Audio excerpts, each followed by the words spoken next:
Yes, good morning students. आज हम पढ़ने वाले हैं चैप्टर नंबर 7 फंक्शंस के बारे में। हम देख लेते हैं कि फंक्शन क्या होते हैं। और फंक्शन के अंदर हमें दो चीजें, एक तो आर्गुमेंट और एक पैरामीटर, दोनों चीजें मैंने आपको बोली है। पर आर्गुमेंट्स और पैरामीटर होते क्या है उसके बारे में हम देख रहे हैं आज कि क्या होता है आर्गुमेंट और क्या है पैरामीटर, उनके बीच का डिफरेंस।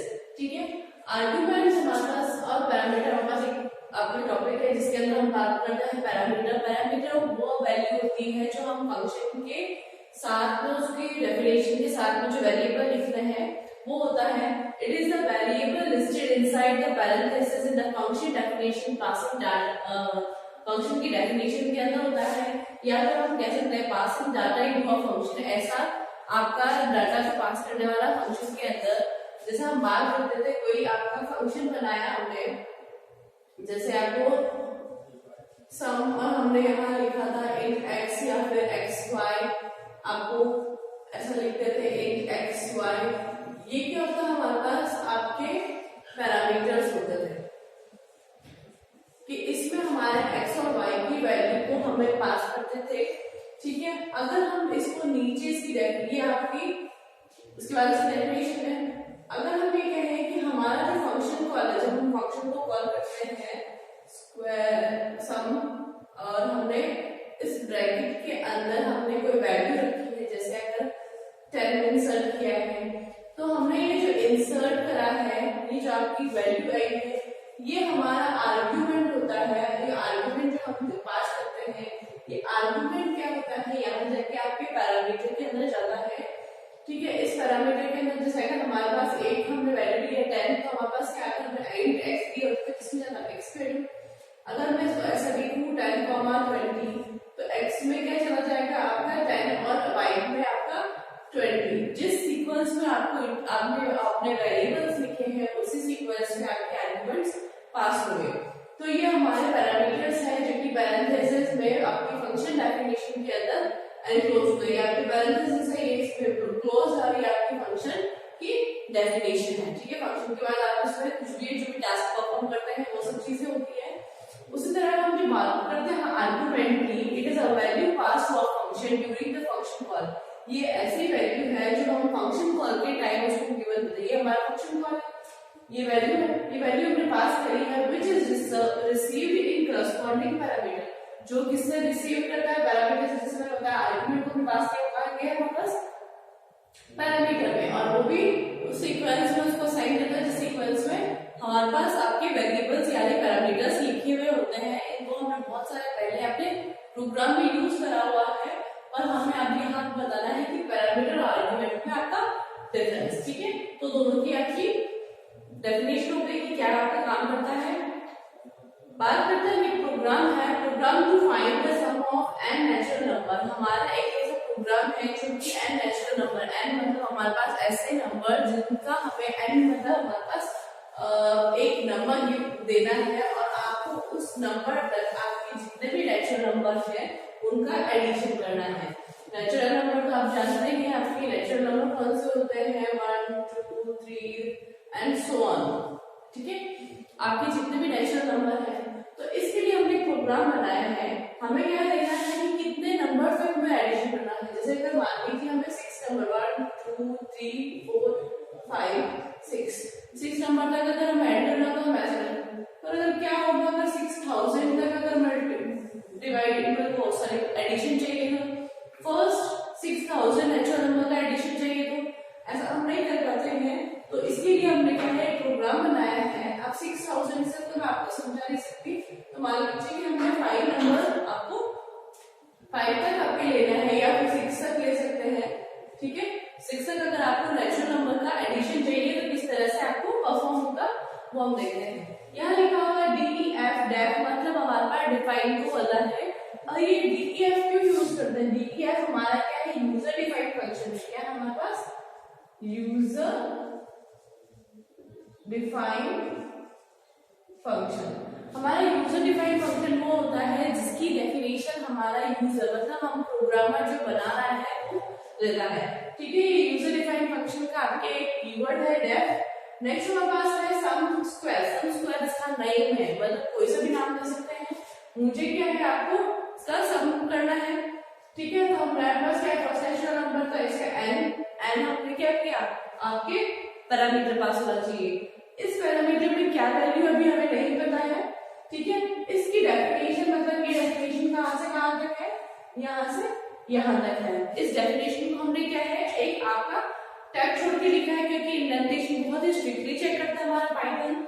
तो हमने इंडेंटेशन के अंदर की तरफ रखा, बाहर की तरफ रखते हैं तो वो क्या है, इस फंक्शन के अंदर की डेफिनेशन नहीं मानते, उसको हम क्या मानते हैं, फंक्शन के बाहर आपका जो भी इंक्लूडिंग एक्सक्लूडिंग आपके स्टेटमेंट्स होते हैं वो उस तरह से परफॉर्म करेगा। पर हमें यहाँ पे क्या है, डेफिनेशन दी, इस डेफिनेशन में हमने क्या किया है, सम की वैल्यू 0 दी है, फॉर दिया है, फॉर आपकी जो आपने लूपिंग काम में ले रहे हैं, इस लूप में मैंने क्या किया है, आई को एक वेरिएबल लिया है जो कि रेंज में है 1 to n+1। n+1 क्यों लेते हैं हम आपको पता है, क्योंकि हमारे पास जो लास्ट वैल्यू है हम उसको कंसीडर नहीं करते। ठीक है, अब हम बात करते हैं sum is equal to sum plus 1, जो भी हमारे पास सम आएगा उसको +1 सॉरी सम प्लस आई है। ठीक है, आई को आपको करना है, जितने भी आई हमारे पास है, रेंज है, आई की रेंज क्या है, 1 फिर 2 फिर 3 फिर 4। ठीक है, अब फिर हमें प्रिंट करना है जो भी हमारे पास ये सम का वैल्यू आ जाएगी। ये हमारे पास फंक्शन की डेफिनेशन है। तो ये फंक्शन डेफिनेशन पहले वर्क नहीं करेगी, क्यों नहीं वर्क करेगी, क्योंकि जब तक इसके अंदर हमारे पास पैरामीटर नहीं होगा तब तक आपको नहीं होगा स्टार्ट। अब जो हमारा प्रोग्राम स्टार्ट हुआ हमसे होता है नेक्स्ट लाइन से। ठीक है, उसने चेक किया, पहले तो उसने चेक किया कि यहाँ पे फंक्शन बनाया है, यूजर डिफाइंड फंक्शन है, इसकी डेफिनेशन, पर उसको एग्जीक्यूट नहीं कर सकते क्योंकि हमारे पास टाइम एंड नहीं है, उस फंक्शन को कॉल नहीं किया जाता, तब तक हमारे पास फंक्शन को वर्क नहीं करेगा, तब तक उसको कॉल नहीं करेंगे। ठीक है, अब हमें क्या है, यहाँ पे आपका कंट्रोल आया num is equals to int input enter the value of n। आपको वो यहाँ पर आउटपुट स्क्रीन पे शो करेगा। ठीक है, आपके आउटपुट स्क्रीन मान लीजिए, ठीक है, आउटपुट स्क्रीन है, तो यहाँ लिखेगा enter the value of n की वैल्यू को आपको एंटर करना है। ठीक है, जैसे ही आपने इसको इनपुट किया, जैसे मैंने करा है आपके 5 करा, ठीक है, इनपुट मैंने 5 करा, तो हमारे पास क्या होता है, आपके इसको 5 को क्या किया, इनपुट लिया, इनपुट क्या होता है, स्ट्रिंग मिलेगा, स्ट्रिंग को इसमें कन्वर्ट किया हमारे पास इंटीजर में, टाइप कास्टिंग करा, इंटीजर में चेंज करके उसको कहां स्टोर करवाया हमारे पास नम वाले वेरिएबल में।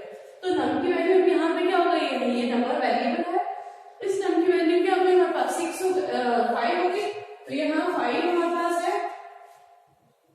ठीक है, इसकी 5 की वैल्यू हो गई, ये नम की वैल्यू कितनी होगी 5, ये हमारा क्या है हमारे पास, इसका मतलब है ये 5 और ये हमारे पास क्या हो गया आर्गुमेंट जो हम पास करने वाले हैं। और यहाँ पे हमारे पास क्या है, हमारे पास ये क्या हुआ, हमारे पास आपका फंक्शन कॉल। फंक्शन कॉल कैसे होता है, उस फंक्शन का नाम लिखा जाता है, उस फंक्शन का नाम जिसको हमें कॉल करना है, फंक्शन का नाम लिखा और उसके अंदर हमने क्या एक आर्गुमेंट पास किया, आर्गुमेंट पास हुआ 5, ये 5 आपको कहां पर, इसको यहां पर देता है, ये 5 हमारे पास यहां पर आ गया। पहले उसको स्टार्ट करेंगे, सम की वैल्यू कितनी है 0। ठीक है, सम की वैल्यू 0 है, उसने आई की वैल्यू चेक करी 1 से लेके हमारे पास n+1, n हमारे पास क्या है 5, 5+1 क्या है 6, तो हमारी रेंज कहां से कहां तक चलेगी, रेंज चलेगी 1 से लेके 6 तक। ठीक है, ये हमारा ये कौन सा पार्ट होता है, एक्सक्लूडेड। एक्सक्लूडेड मतलब हमारे पास इसको हम नहीं मानते हैं। ठीक है, 6 को नहीं मानते, 6 से नीचे वालों को लेते हैं। अब बात करते हैं हम इस स्टेप के ऊपर। ठीक है, इस स्टेप के ऊपर हमारा जो लॉजिक वो कर रहे हैं वो किस तरह से कर रहे हैं, sum is equals to sum plus I. तो भी हमारे पास सम की वैल्यू फिलहाल क्या है, हमारे पास 0 है। ठीक है, तो आपके कॉन्सेप्ट किस तरह से है, अगर हमारे पास फर्स्ट टर्म की वैल्यू है 0 इक्वल्स टू सम की value 0 equals to 0 plus I, I की वैल्यू कितनी है 1, तो सम की वैल्यू कितनी हो जाएगी, यहाँ पर 0 की जगह 1, ये 1 किसको दे देगा, आपकी सम की वैल्यू को दे देगा। तो हमारे पास सम की वैल्यू कितनी है 1। ठीक है, ये लूप चेक करेगा वापस से, आई कितना हो जाएगा, इंक्रीमेंट प्लस हो जाएगा, बाय डिफॉल्ट प्लस हो जाएगा। अब आई की वैल्यू कितनी हो गई, अब आई की वैल्यू हमारे पास कितनी हो गई 2, फिर वो वापस चेक करेगा। ठीक है, अब यहाँ पे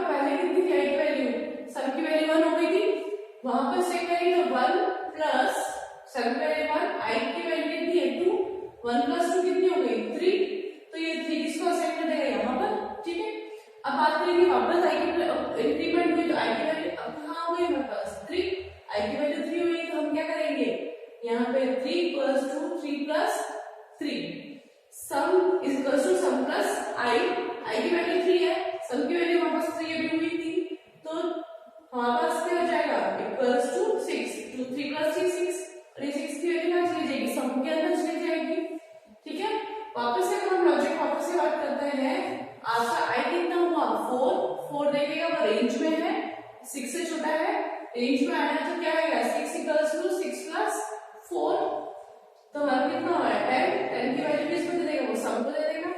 ठीक है, अब आई की वैल्यू कितनी हुई 5, आई की वैल्यू हमारे पास 5 हो गई, 5 होने से हमने क्या चेक किया, हमारे पास पहले कितनी है 10, 10 इक्वल्स टू 10 प्लस 5, ये कितनी हो गई 15, 15 किसको साइन देगा आपके सम को। ठीक है, इसके बाद वापस वो चेक करेगा आई की वैल्यू कितनी होगी 6, आई की वैल्यू कितनी है 6। अब देखो यहाँ पे वो चेक करेगा कि हमारे रेंज 1 से लेके 6 से लेस देन होना चाहिए, क्योंकि ये एक्सक्लूडेड होकर हमारे पास क्या है आई की वैल्यू 6 हो गई, तो वो क्या करेगा इस फॉर लूप से बाहर आ जाएगा, फॉर लूप से बाहर आ जाएगा मतलब ये वाली टास्क परफॉर्म नहीं करेगा। अब वो क्या परफॉर्म करेगा, द सम ऑफ फर्स्ट, यहाँ लिखेगा आपका आउटपुट स्क्रीन पर, the sum of first N की जगह क्या होगा हमारे पास 5 जो हमने टाइप किया था 5 है ना, क्योंकि ये इन्वर्टेड कॉमा में एज इट इज आएगा, तो यहाँ पे क्या है सिंगल है, तो एन की वैल्यू क्या थी हमारे पास 5 natural number as it is,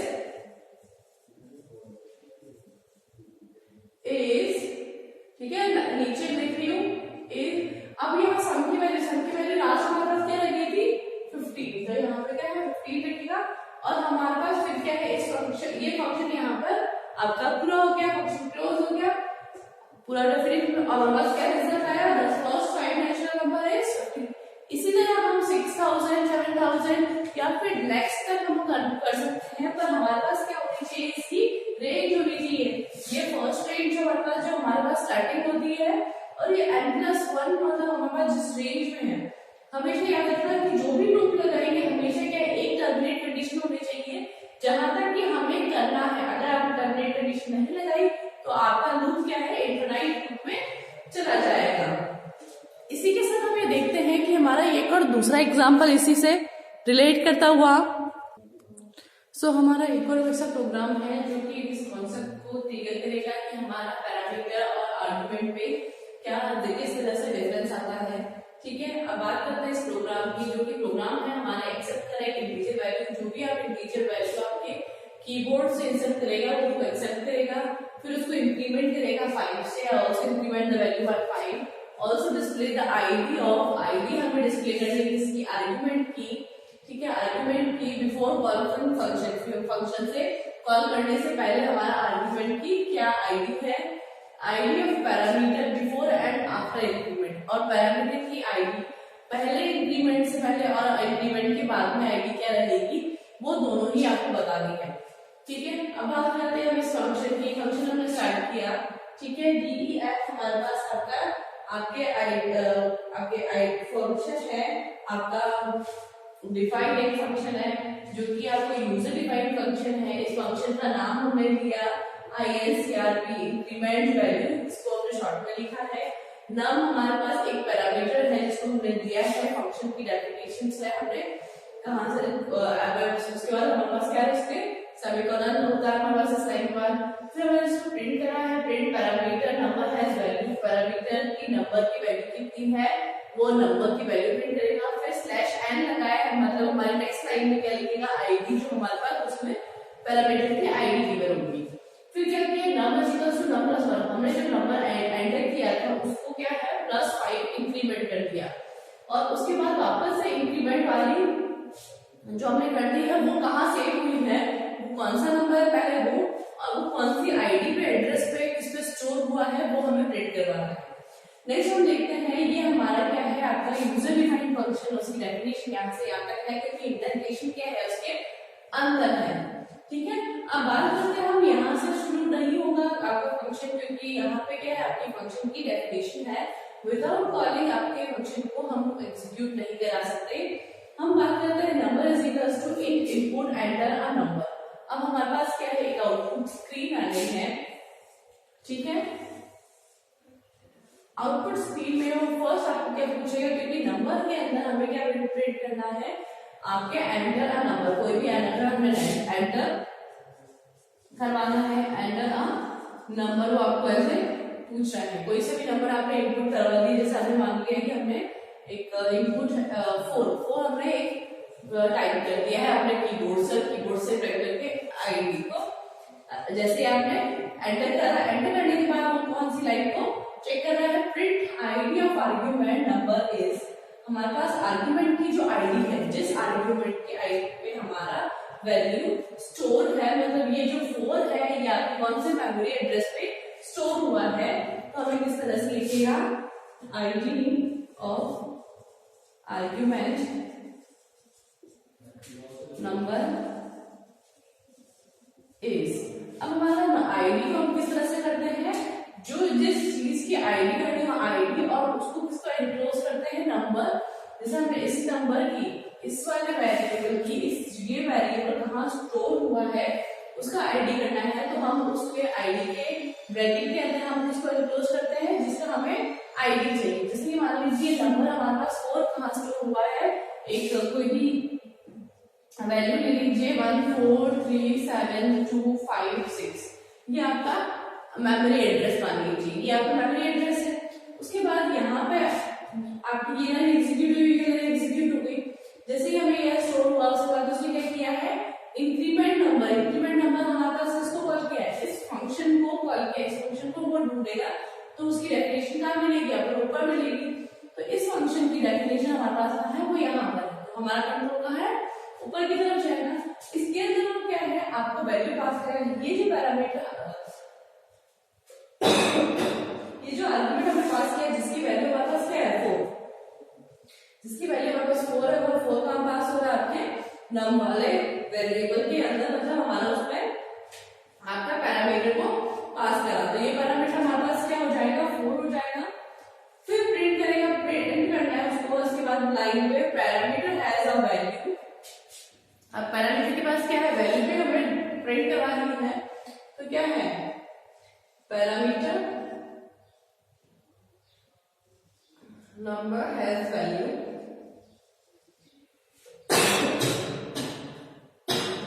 इसकी वैल्यू क्या है, इसकी 4,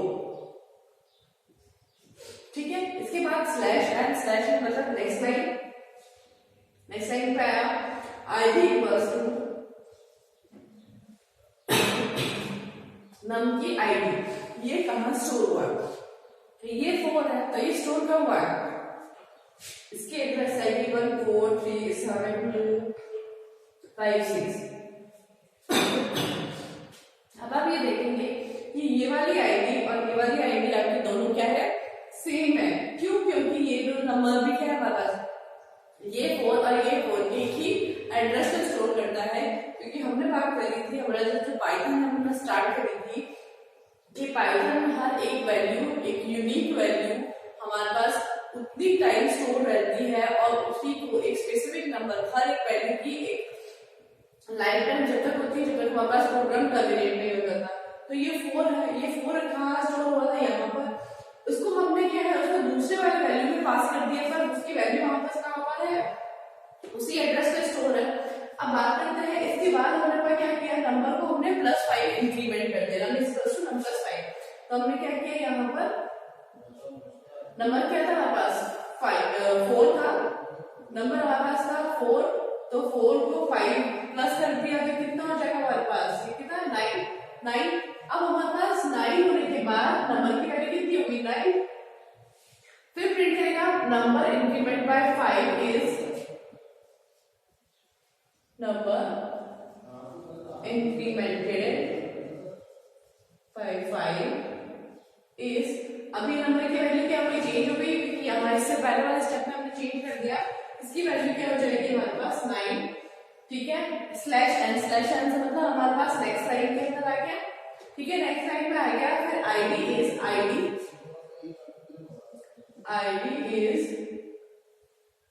ठीक है, आईडी को करा, आईडी नंबर की आईडी, अब हमारे पास ये 9 कहाँ स्टोर हो रहा है, उसकी एड्रेस, मेमोरी एड्रेस, तो मेमोरी एड्रेस क्या हो जाएगा हमारे पास 1 4 3 7 2 8 9, ये आपका क्या है, आपको 39 का स्टोर हो रहा है आपके इस एड्रेस पे, ठीक है। यहाँ पर होने के बाद आपका क्या है, प्रोग्राम क्लोज हो जाएगा। अब हम ये देखेंगे कि हमारा ये एड्रेस पे ये वाला एड्रेस और ये वाला एड्रेस सेम था, क्यों? क्योंकि हमारे ये क्या था, बस वैल्यू सेम थी।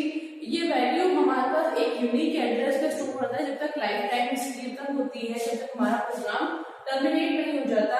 और अगर इंक्रीमेंट हो गई है तो इसकी वैल्यू चेंज हो गई। ये वैल्यू चेंज होने से हमने क्या है, इस वैल्यू को हमें किसी अलग जगह स्टोर करवाना पड़ेगा।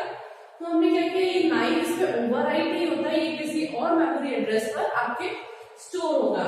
इसको इस तरह से भी समझ सकते हैं जैसे कि हमारे आपके बुक में समझा रखा है कि अगर हमने नंबर की वैल्यू कुछ दी है, जैसे हमने अगर ग्राफिकल रिप्रेजेंटेशन समझे तो अगर हमारे पास नंबर की वैल्यू हमने दी है 4 जो कि किसी एड्रेस पे स्टोर है, जैसे हमने क्या किया था 1437256256 और उसी को हमने किसमें पास किया था, नम में। तो वो भी क्या था हमारे पास 4, पर उसका भी एड्रेस क्या था हमारे पास, सेम एड्रेस था, क्योंकि हमारे पास क्या था, दोनों की वैल्यू कितनी थी, 4 थी। इसलिए हमारे पास क्या है, दोनों की वैल्यू का एड्रेस हमारे पास कितना आएगा, सेम आएगा। तो ये 4 भी कहाँ स्टोर हुआ है, इसको मतलब क्या है, एक ही वैल्यू है, एक ही आपका एड्रेस है, पर उसको क्या है, ये वाला नंबर भी उसको इंडिकेट करता है और ये नंबर आपको इंडिकेट ये करता है, ठीक है। अब जब हम बात करते हैं प्लस की, जब हमने प्लस कर दिया है नंबर की वैल्यू के अंदर, तो क्या हुआ हमारे पास, जैसे हम मानते हैं कि नंबर की जो वैल्यू है हमारे पास पहले 4 थी, ठीक है, उसको इंक्रीमेंट करा हमने, +5 इंक्रीमेंट कर दिया, तो कितना हो गया 9। तो 9 की वैल्यू चेंज हो गई, तो हमारे पास नम की वैल्यू हमारे पास क्या हो गई, आपके चेंज हो गई है।